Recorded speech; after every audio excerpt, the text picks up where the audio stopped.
Hello, thank you for making time to see our presentation on photographing cattle presented by Sarah Milsetic of Better with Time Farm.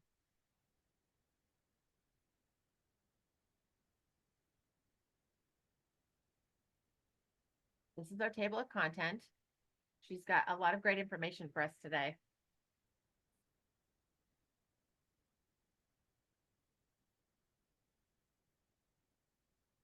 So Sarah is serving on our board currently for PMJS. She's been running Better with Time Farm for quite some time.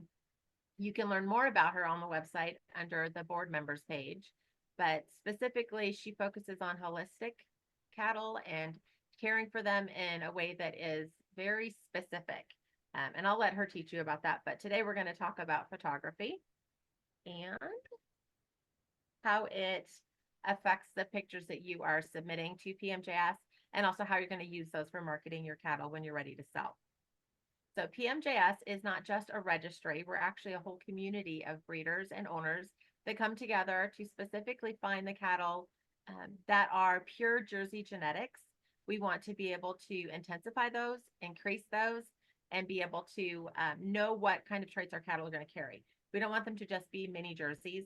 We want them to be purebred mini Jerseys that have high Jersey DNA purity so that we get those traits that Jerseys are known for. And part of that is finding each other, connecting with each other, and being able to teach each other things. So that's where Sarah steps in today, and she's going to teach us about photography.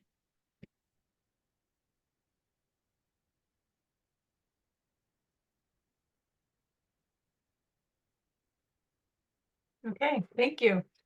So there's two main purposes we wanted to talk about for taking photos of your cattle today are for marketing and for registration. So marketing, you can think of basically anytime you share anything on social media, on your website, on anywhere where it's public, it's part of your marketing. It shows who you are, what you're about, what your cows are like. So when you have great photos of your cows, that can make all the difference when you have one for sale, especially. And as far as registration goes, PMJS does require full body photos from both sides of the cow so that we can confirm that she does visually meet the breed standard, and also helps document any markings and things like that to confirm her identity for registration. Go to the next slide.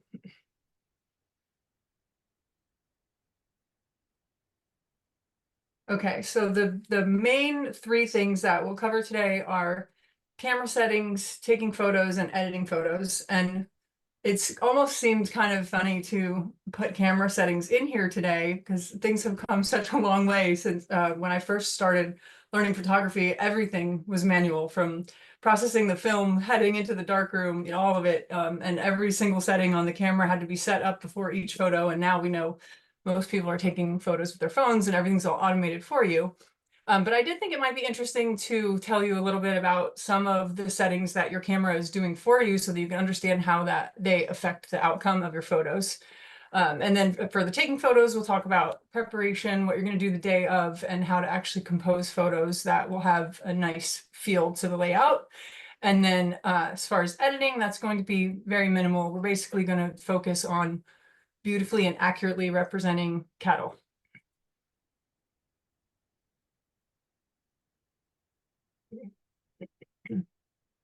So these are some of the camera settings that I thought would be interesting to point out.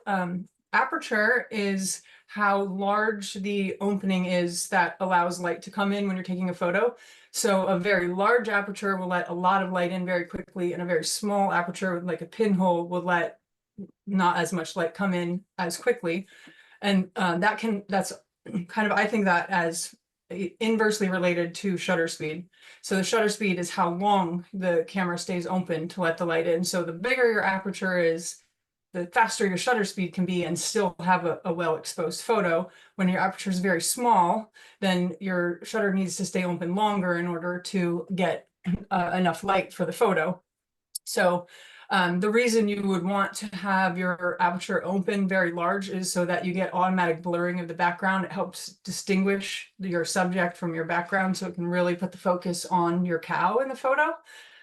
The shutter speed I think of that more for, I don't think we're taking too many action shots of our cows, but like we recently got kittens, you know, we're trying to take pictures of these kittens zooming all around. You need a really fast shutter speed because if it's a slow shutter speed, by the time it opens and closes again, the kitten's moved. And so the whole thing is a big blur.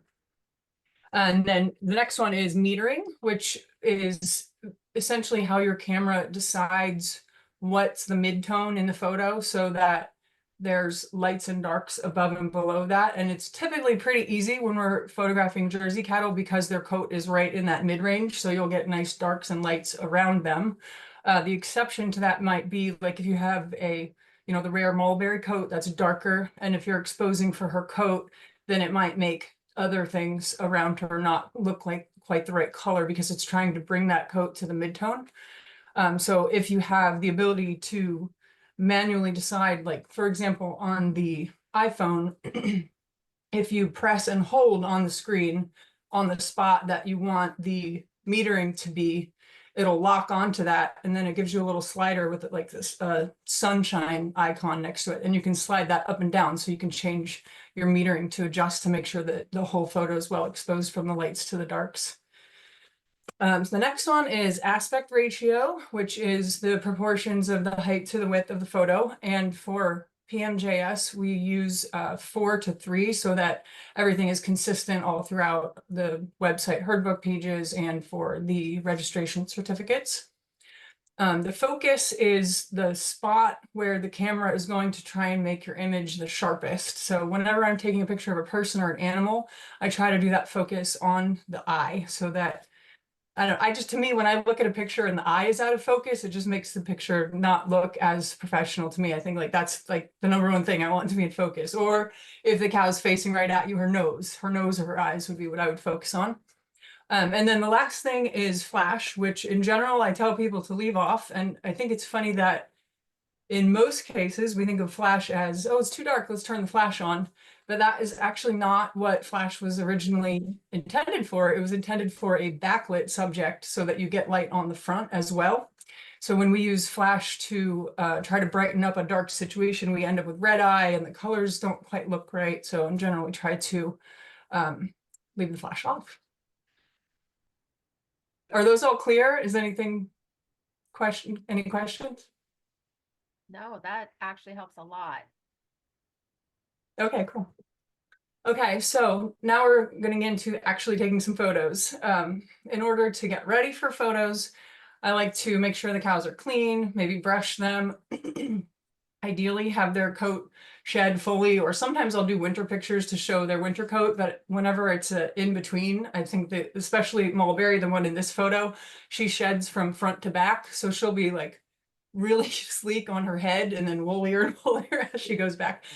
So I think it's nice to wait until they fully shed their coat because then you can really see the shape of their body a lot better as well that way. So here where we are in zone 6, that's usually May through August. So generally like spring through early fall is when there is going to be the most sleek. So, and then the next point is basically having your cow be still. So you can put a halter on her and tie her or have someone hold her lead to get her to stay still.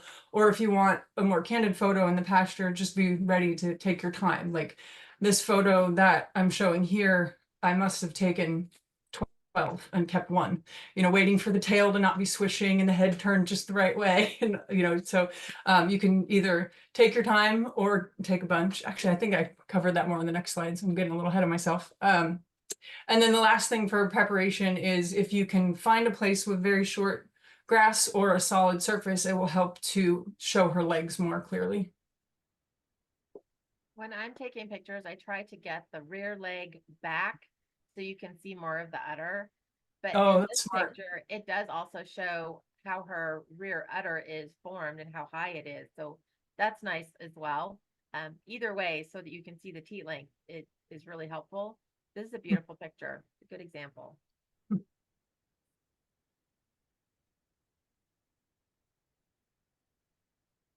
Okay, so here's some examples for photo shoot day.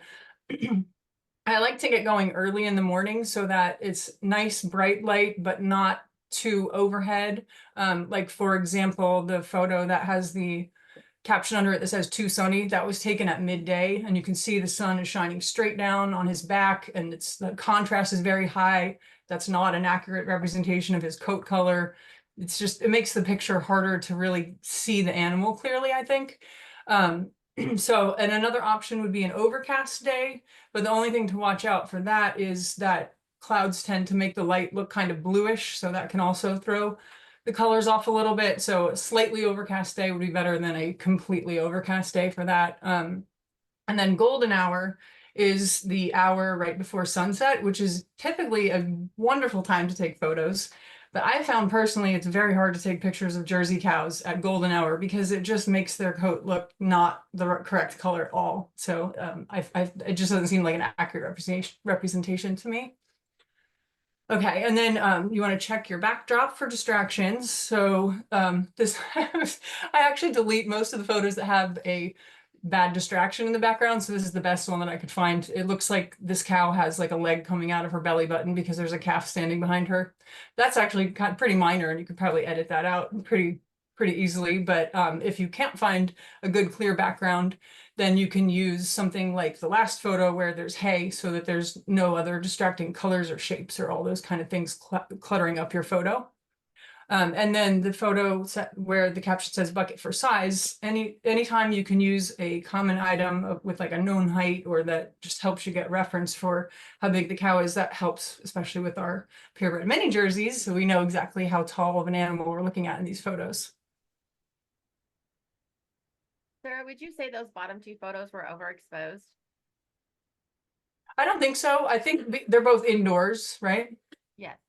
Yeah, so when you're indoors, it gives you more of like the midtones, like everything's kind of gray. There's not a lot of very dark black or a lot of very bright white. Like the calf's nose is almost like a bluish black. The So coat I think, seems correct, but the hay doesn't. So that's what had me concerned.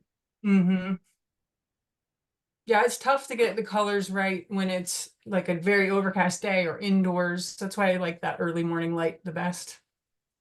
Yeah, those top pictures, the color, you can see their coat a lot clearer. Like, I don't know, it doesn't look as hazy. But I see what you're saying about those midtones.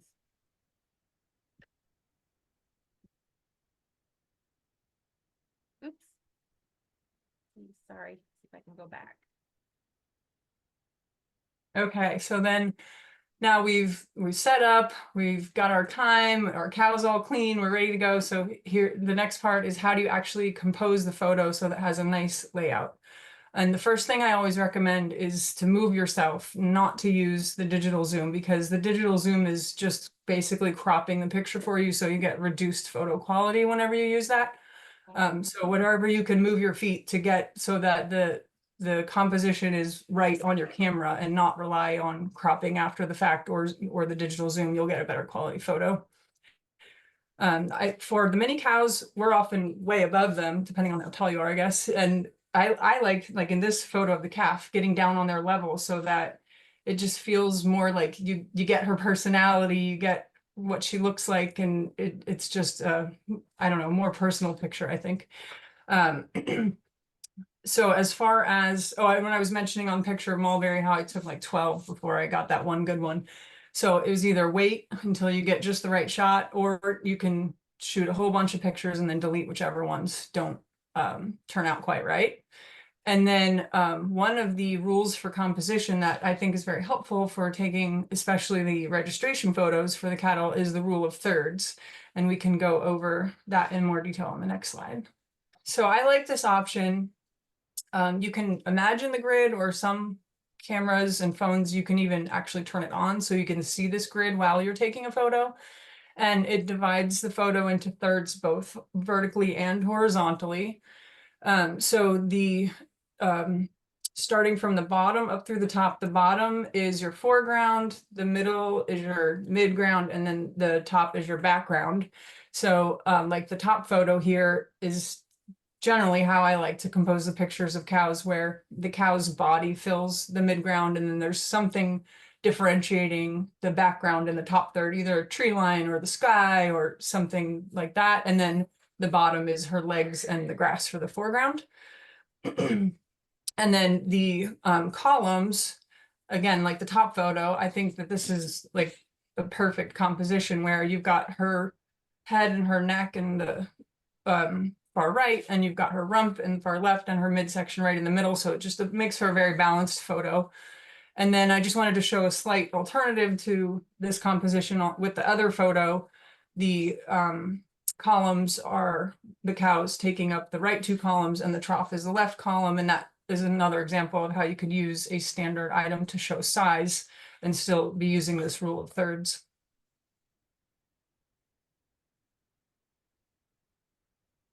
Does that all make sense on that one? Yeah, the grid really helps.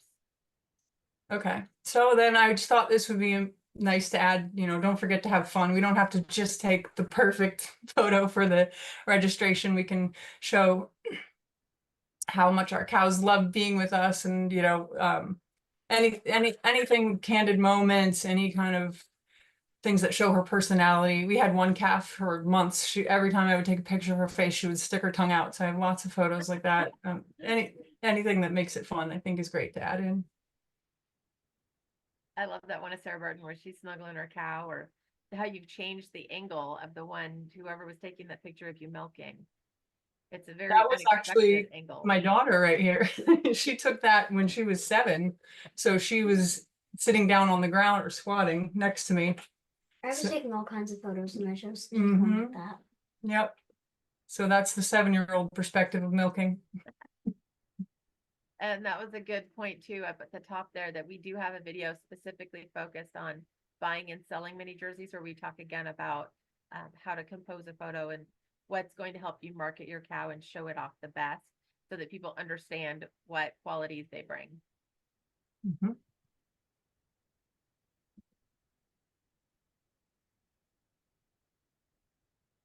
Okay, so this is the shortest section, editing. I really think, like I think I kind of drove this home already, that the setup and the composition and getting everything right before you even take the photo is much more important than editing, because any editing you do after the fact is generally going to degrade the quality of your photo. So simple things like removing a manure pile, or if you didn't quite get it centered the way you wanted, you can easily do those with Edit, or PMJS can help you with that if you don't know how to do that. And then just wanted to, make sure that we point out that we're not changing anything about the cow. We're not changing the top line. We're not making her color look any different. Everything is the primary purpose is to accurately represent the cow. So we want to make sure that the editing is minimal for that reason as well. Very good point.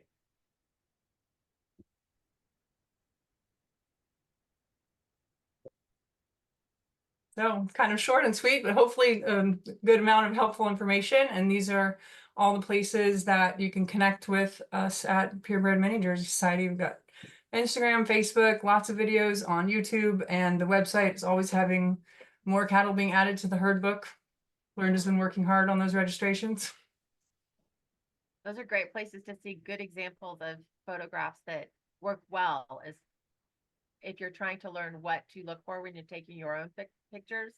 Those different social media locations, you can see a lot of different kinds of pictures and see what you like and what works and what doesn't work, obviously. Mm-hmm. All right, well, thank you for being here today, and thank you, Sarah, for presenting for us. Thank you.